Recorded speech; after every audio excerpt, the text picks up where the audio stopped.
Hey there, welcome to ATL and 29, a podcast where we look at the NBA from the starting point of Atlanta. My name is Kevin Chennard. I'm here with Glenn Willis and Tyler Jones, and we are recording after the Hawks went on a two-game road trip and split with Boston and New York. Uh, welcome. Any big takeaways from this trip? I mean, Convo looks pretty good. Uh, you know, I thought in the next game in particular, I actually thought they should have gone to him more offensively than they did. Particularly him and Trey Young in the pick and roll. I thought, well, I think based on how Quinn was running the offense, it felt like he's trying to get Jalen back into a flow. He's trying to get Bogey back into a flow. He's trying to work out Capella coming off the bench. So I thought winning wasn't the priority, particularly in the first half. Whereas the second half, they were going for it, but the Knicks were just outplaying them by that point.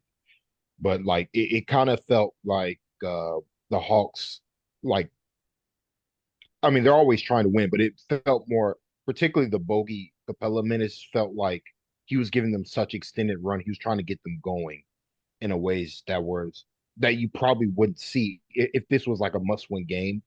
I don't think Capella's ever going to play like 10 minutes straight, what he did in the first half, which was like I don't think he's ever done that this seat, at least not this season. So that was I feel like there was more at play there. But like overall, like my takeaway is that Okongwu just, I mean, his ability to uh create shots for himself in the paint, that seems like a fairly new skill that he's doing, where he has confidence in his hook shot enough to where he's like initiating the contact, making the space, and then going up with the shot with confidence. And like, you kind of saw it at the end of the half play, but he's playing phenomenal basketball on both ends, really. Glenn, what were your takeaways from the trip? Yeah, I mean, from a watchability standpoint, the turnovers just make it hard to enjoy, you know. I mean, we've talked about it before. They need more ball handling on the side of that evaluation. They're trying to develop some young ball handlers, and so I think Quinn and the organization continues to balance winning and development, which is hard to do. Um, we always have to remind ourselves the Hawks aren't winning anything this year. They're not winning a championship this year. you know, um, you know, um, would it shock me if they had a favorable matchup in the first round of the playoffs, if they had a competitive first round and, if they played really great basketball, that wouldn't like totally surprise me. But, I think they're doing the right thing, continuing the big thing. Well, but they had that many turnovers, give up that many points off turnovers, and their defense still kept them in the game. Pretty much, down through the middle of the fourth quarter. Now, Brunson controlled the second half in a lot of ways, but there's two aspects of that. One is he's just really skilled and he has tremendous craft. Not athletic, right? He has tremendous, like infinite craft. But the officials would not let Dyson defend him. Like they just would not let him defend him at all, and that makes it hard. And when they lost Dyson, that was pretty much the game, right there because the Hawks don't have anybody else. But the other factor here is if they even get an average offensive game from Jalen, they win that game.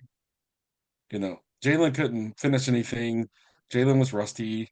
No real surprise. He missed a couple weeks, and so that's the thing is that even when they're making some ill-advised plays, almost that stupid ill-advised plays on offense, ill-advised passes or whatever, their defense kind of keeps them in the game. Along the way, that's what happened there. I think if you said going into these two games, if they split, that would be an okay outcome.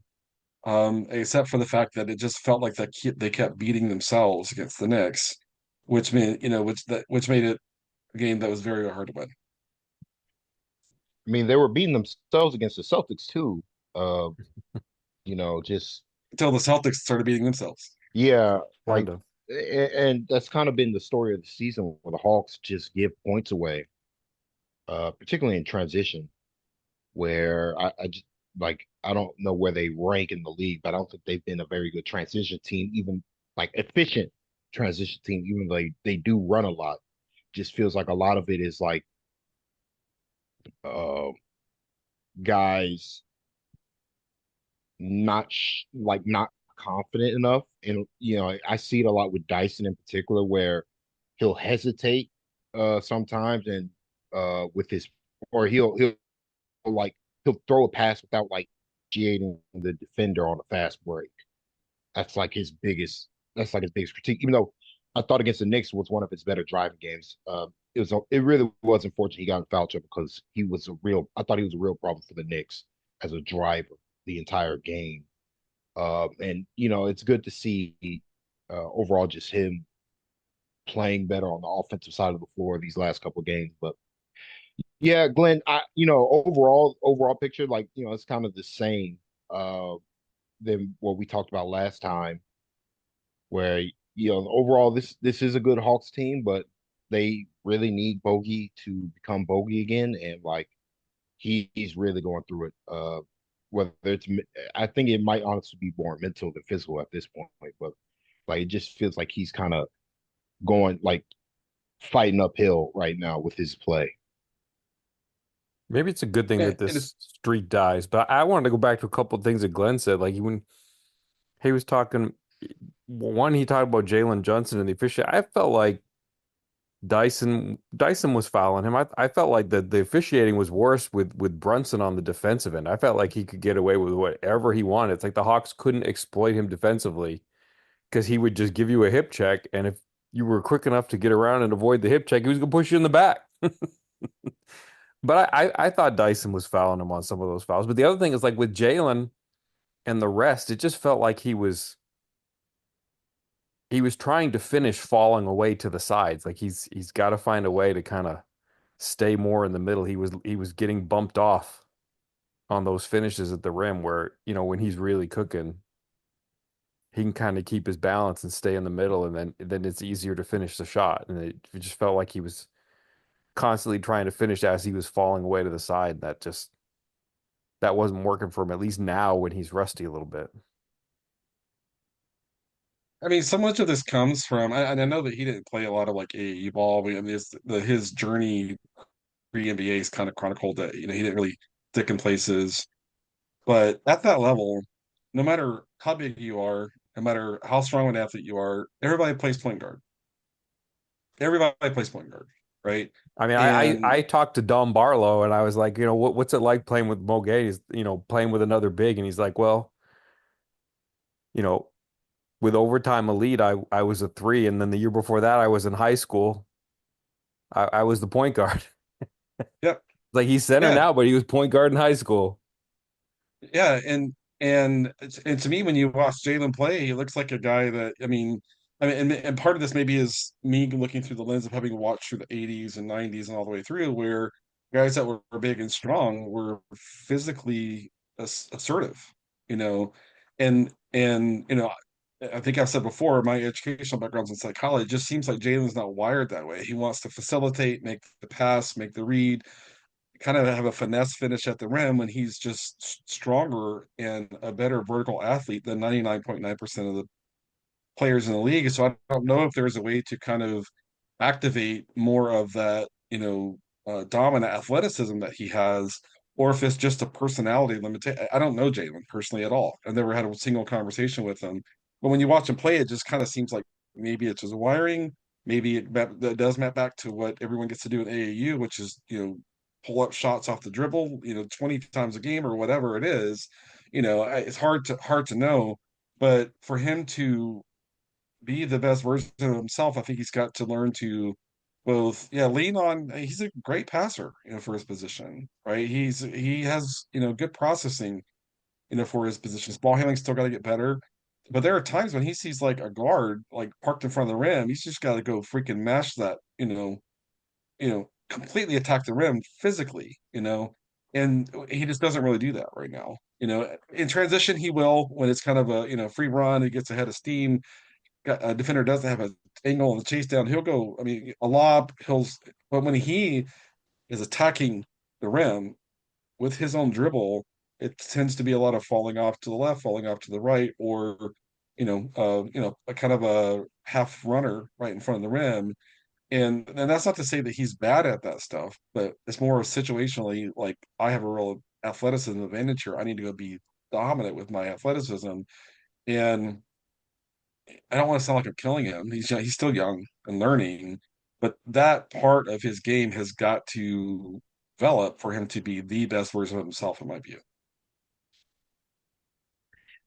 But Glenn, I think honestly, I think there's some truth to what you said, but I also think a lot of it is he's not as strong as he looks physically. If if that makes sense, where especially in the upper body, where I feel like it's very easy to knock him off his spots sometimes. He doesn't have like if you compare him to like Apollo Banchero physically, like Paulo's got like 30 pounds on. LeBron James, when he was the same age, was probably 30 pounds heavier than what Jalen Johnson is right now. Like Jalen's like he's sub 220, like for and there's like a difference. So like when he makes the contact, he's not knocking guys backwards. And so I think the physical aspect of what you're talking about might just come with age more than like a change in mentality. But I'm not concerned about Jalen's overall play. Like he was Yeah. just he was missing like the next game he literally was just missing layups. Uh, I but just think it's a, oh, sorry. you do see on the injury report he is listed as questionable again with that inflammation in the shoulder. So I just think there's something physically that he's fighting as well. So it's just a combination of things. But I'm not overall concerned with his play because we've seen him do it. it. But I do think there are some he does have some physical limitations that probably aren't talked about just because I think he just looks physically bigger than what he actually is. Yeah. Yeah, I mean, getting knocked off your spot can be about size. It also can be about footwork. And if you haven't had reps of kind of, going down in the mid post and not giving up ground. I mean, it's kind of funny how this year Hunter's been super physical, Yeah. in his play, right? He's been really physical. I think Hunter's stronger than Jalen. I mean, Hunter's Absolutely. Oh cut. yeah, He's really, really cut. But there's times I want to see a little bit of that from Jalen. But I'm not in the Hawks coaching staff. I'm not working with him every day. I know they have a plan for what they want to do with him. That's informed by people who are actually qualified to have that job, unlike me. That's just the way it looks to me from a distance. But I'm not worried about him being good, having value, all that sort of stuff. I just wonder if he'll ever develop a little bit of versatility. And like in this situation, I can attack this way. In this situation, I can attack this way. As he continues to grow and develop and get reps. I mean, this is the first year he's ever gotten heavy, heavy, heavy reps like this level. So I don't want to suggest that I think he should be there right now. It's more thinking down the road. Well, will that be something a part of his game that can develop? And for me, bringing it up, like I didn't bring it up because I don't think that he has it. I just feel like it's something that he has worked on and he's kind of crescendoed up, but then with the time off, there's like a drop back where like Yeah. he let go of the rope a little bit and he's forgot that okay, what was the difference between how I played in October and how I played in December? And the biggest difference was he was getting to the middle and then you take some time off, you come back and you got to kind of take a couple of games to remember, okay, this is what it was that was making it work for me. And I think he'll get there, but I just think that with the time off, he regressed a little bit. That's just a natural progression, and I think it'll come back real quick. He just look at the tape, get a reminder from the coach, and he'll be back in it. But I feel like to me that was one of the reasons why it was kind of a struggle for the Hawks is they just weren't getting that consistent finishing.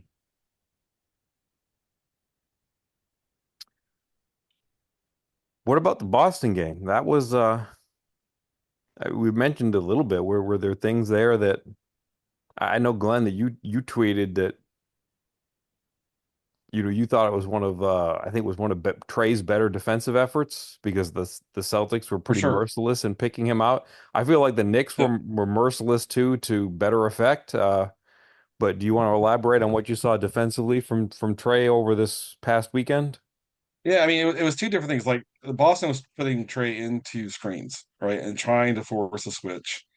And a lot of cases, Trey managed his spacing to not get stuck on the switch. There are a few times they couldn't avoid it. I mean, Boston freaking square dances through their screens. Uh, so, I mean, what can you do? In some cases, Glenn mixing curses and square dances. Okay, Glenn. um, but I just thought he did a great job of keeping himself out of trouble. And when the even and he matched and then across the game he started becoming very physical too at the point of the screen. He's like, oh, the refs gonna let them get physical with me, and he would beat them to the point of the screen. And yeah, he's a small guy, but he still was just pushing and trying to prevent that screener from walking him out onto the ball handler.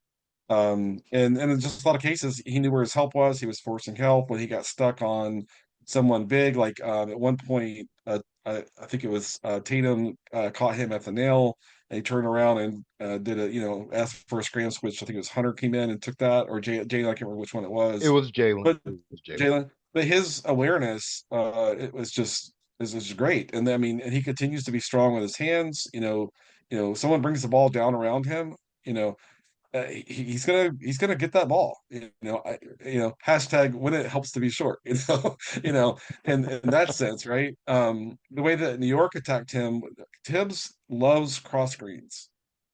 I like no other coach in the league, right? And but he didn't really need them in this game because Trey was on Bridges basically the whole time he was on the floor. And the Hawks just and what Tibbs would do is he would overload the strong side, so there is no help on the weak side.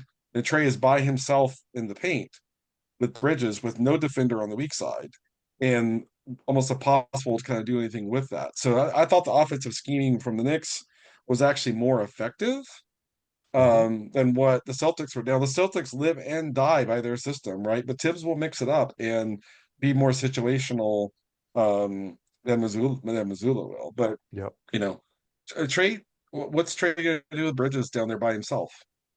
You know, I mean, I don't know how you guys felt, but I was watching. I was like, okay, if you guys want to play through Bridges the whole game, have fun. You're taking the ball out of Brunson's hands. But Bridges converted more shots than maybe he sometimes does. But yeah, I mean, Well, the Tibbs was like, difference, what? Yeah, like, Tibbs was like, we're gonna overload the strong side. You're not gonna have any help, Trey. Have fun. yeah, and just as importantly, the Knicks were playing a lot faster, particularly in the second half. To start the third quarter, they were just getting the ball down the floor, finding Bridges, Trey Young as the low man against Bridges, no help because the defense was not set. Helps that the Hawks were missing shots early in that third quarter, and they were just attacking, attacking, attacking. No hesitation. No, we're gonna hold the ball. All right, we're gonna bring Trey's man to the screen. Nope, nope. We're getting the ball straight to Bridges, and Bridges, you go, go, go. And I thought that really got the Knicks going offensively because what was the difference between the Knicks in the first half and the second half and the Celtics in the Knicks game was that the Knicks weren't wasting time. Like the Celtics, their biggest problem wasn't that they were trying to attack Trey, it's that they were taking so much time to do so. Like it takes them 15 seconds to get Trey into a switch. Like with the entire defense loaded up against them, the Hawks have four other guys on the floor. They see what you want to do. They can attack, they can attack that defensively. Meanwhile, the Knicks, Tibbs, they clearly told Brunson to stop walking the ball the floor.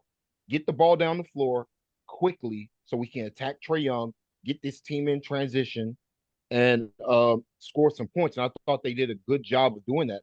I think the Hawks, if they were going to, uh, replay this game, one thing they might would have tried to have done was trap Brunson early or get the ball out of Brunson's hands sooner so it's somebody else bringing the ball to the floor. Maybe be like Dyson.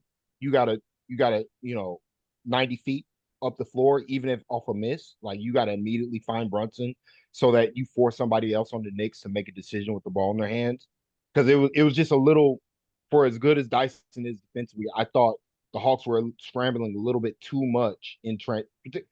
I mean, the biggest thing was like the Hawks just weren't efficient on offense, and the Knicks were punishing them immediately. That's what it felt like to me. Whereas the Celtics, Celtics were just taking their sweet time. And like that's something they've had issues with because they don't play with a real point guard. So they struggle sometimes. If you can get them in ruts shooting, like they struggle to play with faster pace. The Knicks do as well. But like I said, that third quarter, they were clearly motivated to it and they found something that worked and they just kept going at it. And the Hawks didn't really adjust until later on in the quarter. Is there anything you're looking forward to in this upcoming stretch? They've got a interesting series of games: Detroit, Toronto, Toronto, all at home.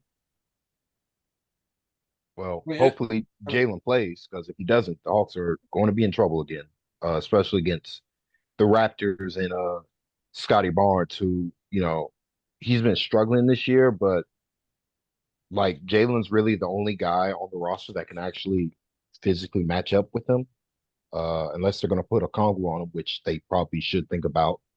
Uh, but like they don't have anybody for Jakob Poeltl on the glass if they do that, so that's going to be an interesting couple of games if Jalen's not available. Uh, and the Pistons, I mean, the Pistons, we saw it when the Hawks played them the first time. Like, they got to be ready for what the Pistons are trying to do. They're going to play fast, trying to get open three-pointers for Tim Hardaway Jr. and Malik Beasley. Like, you got to cut them off early and play physical defensively like they did against the Celtics. Like, I thought, you know, to bring it back a little bit, one thing the Hawks did very well just across the board against the Celtics, like they did not allow dribble penetration. And so like it's going to be very important against, a team that they're different, they play differently, but the Pistons are trying to get open catch and shoot three-pointers for Hardaway and Beasley. They have to keep Cade out of the lane. They gotta force Cade. If Cade's gonna beat you, force him to beat you finishing at the rim against good rim protectors, because he's not that athletic.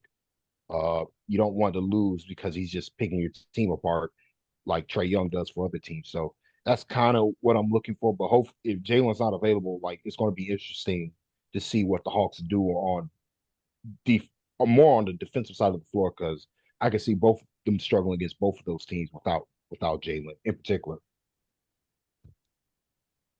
yeah. I was looking. Detroit's won 12 of their last 17. They had a nice run. A lot of the Mhm. wins are against average, below average teams, but they did beat Minnesota. How good are they? Depends on what day it is. They beat the Knicks and they beat the Rockets recently. The Rockets are a good team. Yeah, Rockets are a good team. So Cade is strong. For a guard, he's strong, and the whole key to defending him is not letting him get to his spots. It is hard to do because he is crafty and physical for a young guy, and it's hard to do. So you think it's like Dyson going to get that job? Is Dyson going to front him? Dyson, they start Cade off ball. Is Dyson going to top the play? What does that look like? Cade's not super dynamic in the pick and roll, but when he gets into the mid post or kind of is able to get a ram screen and come off of that into his action, he's so big and long. He's like Shea in a sense that he just has, length that makes it hard to kind of get back in front of him. And so that's so I mean, spacing the help defenders is going to be critical there.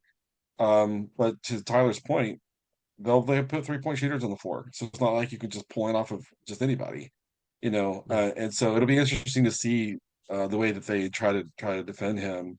If you can kind of, for those Hawks fans, if you could kind of turn your Hawks fandom down a little bit, Detroit's they're fun to watch. I mean, they're an up and coming team and they're fun. But hopefully the Hawks can kind of have a reasonable plan there.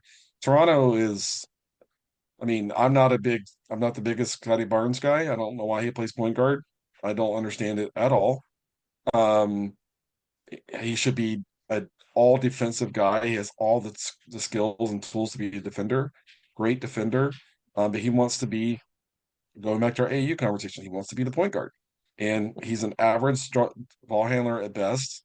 He's an average passer at best. He's become a better shooter, but I mean, it's to me, it's just I don't understand an organization trying to build around him as the offensive centerpiece, has such a low offensive ceiling. Um, Now that I said that, when he puts up 40, Hawks fans are going to kill me on Twitter, for it. It would take an outlier shooting game, but Toronto's just in a weird place, and maybe they're totally just taking and trying to get a kid from Duke. Um, um, but um, you know, two back-to-back games sometimes are a little bit weird. Yeah. So I mean, the thing is with Scotty Barnes though, like you were talking about this earlier about using his strength. He for all his weaknesses as an offensive player, he's very good at using his size and his strength to knock guys back, to create separation, and to get easy shots for himself. Like he's very good at that. And so like you have to match his physicality when he's in that, when he's in that area. Now, it's for mid-range pull-up two-pointers. It's not the best shot in the world, but like if he's on a smaller guy, he will get to the front of the rim and just get a layup, uh, and use his strength to go through guys. Like he's consistently done that, particularly against the Hawks, when Jalen's not guarding him. So that's why I'm like, if Jalen's playing, the Raptors I'm not worried about. But if Jalen isn't playing, that can be a struggle. The Hawks have struggled with the Pistons the last couple seasons now. Uh, Cade just kind of goes off against them, as a shooter in particular. Not to say he's not a good player or anything, but he just has outlier shooting games against the Hawks, in part because the Hawks have struggled to keep him off the spots. I thought when they first played, Dyson did a pretty good job of that, though. And so I would expect the Hawks would uh, be more on their P's and Q's against the Pistons more than were the first game, though, where they might have not taken them as seriously as they should, because Pistons just are a good team and they need to be respected as such. And so the Hawks got to bring it or they will lose that game. Going back, I don't know, 10 days or so now, I asked Onyeka at a shoot around, what it's been like this season because he's had to play with so many different creators. Like he's played with Kobe and he played with Beat, and now Dyson's doing a lot of it. Jalen did it for a while, and then they paired Jalen back up with Trey so much. And he gave me a reasonable answer about it. And then like literally that night, like that the switch flipped, and now he's in the starting lineup. And so I guess to kind of flip this on its head, this is like a two-part question. One, is he staying in the starting lineup?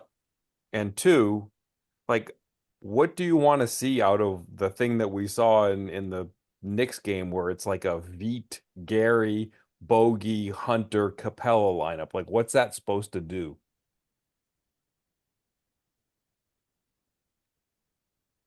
Well, I could talk about Congress first because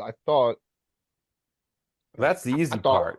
I mean, yeah, I know, but I thought particularly against the Knicks, like he was just on point. Uh, Particularly in that first half on offense, like he was getting the Hawks easy shots after easy shot, and they were Sure. playing through him. And I thought honestly they didn't play through him enough.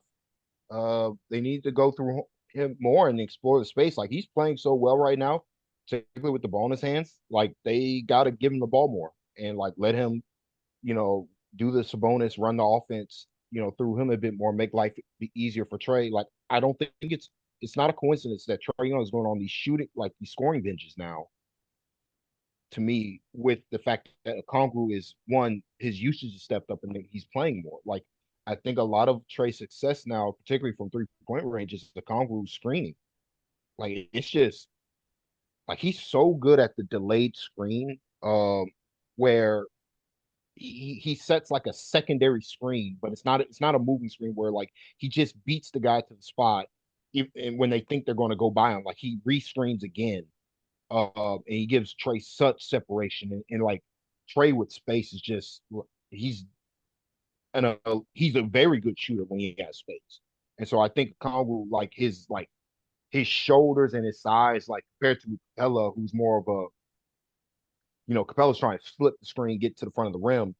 Okongwu just sticking with his man a little bit more to give Trey more separation is opening up Trey's offensive game, particularly his pull up. But you asked about the Capella thing. I mean, it would be a lot easier if Bogey played better. Like I yeah, I don't think there's a magic wand they can pull.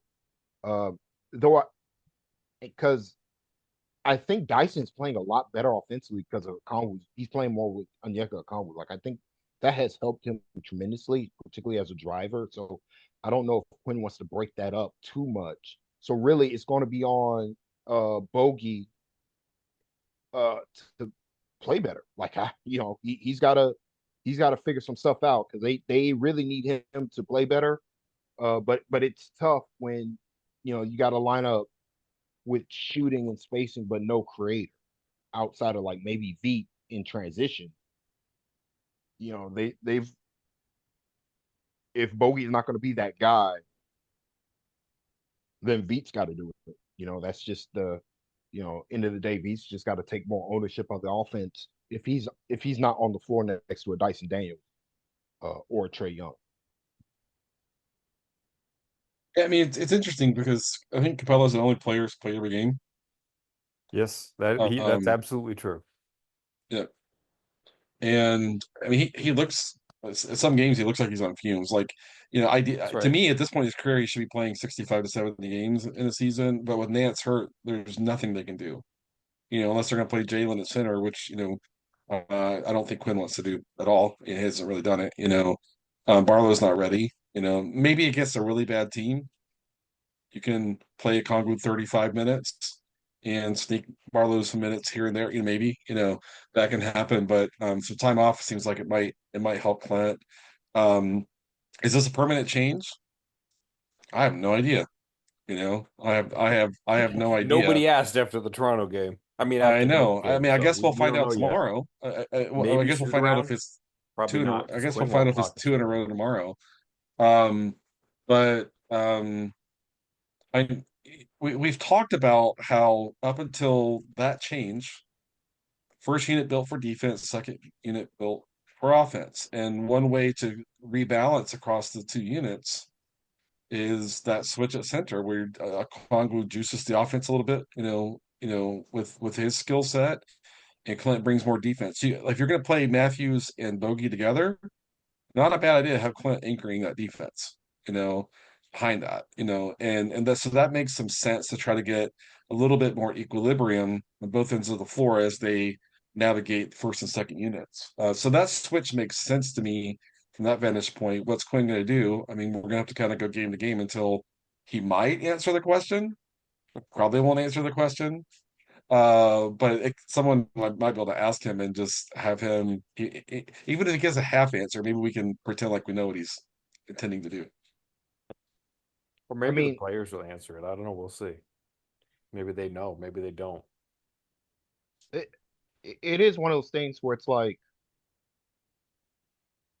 Okongwu is playing so well right now, and like he's really, especially against like bad defensive centers, he's really punishing, and the Hawks are able to punish them in ways they haven't been before. And I mean, I think he's playing some of the best defense of his career. Uh, again, I want to go back to the Knicks game. Like Carl Towns could do nothing with him. Like couldn't drive by him, was getting stonewalled at the rim, crying to the Yep. officials because he was too weak to go through him. And I'm like, this is the guy. Like this is what the Hawks were missing when they played the Spurs and Wemby. Like Wemby was just able to shoot over Capella and like be faster than Capella, and then everybody else was too weak. Like he's not like if the Hawks had a combo against Wembenyama, I don't think he goes off what he did. Uh, and so like I just think this is the guy they drafted six overall. He's playing that way. Let's go ahead and make the switch. Like it's one of those things. But I also think another factor is like Capella has not been playing well.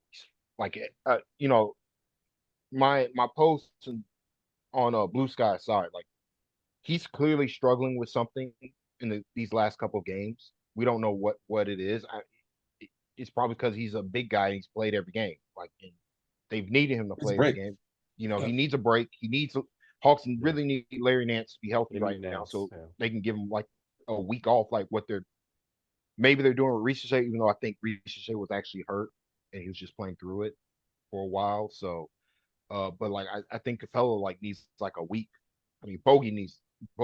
It feels like Bogey needs a week too, but he's been taking games off and it's not gotten better. So I don't know about Bogey, but like Capella, like if Capella were playing at the level that he was to start the season, that lineup would be pretty good. But like right now, he just looks so slow.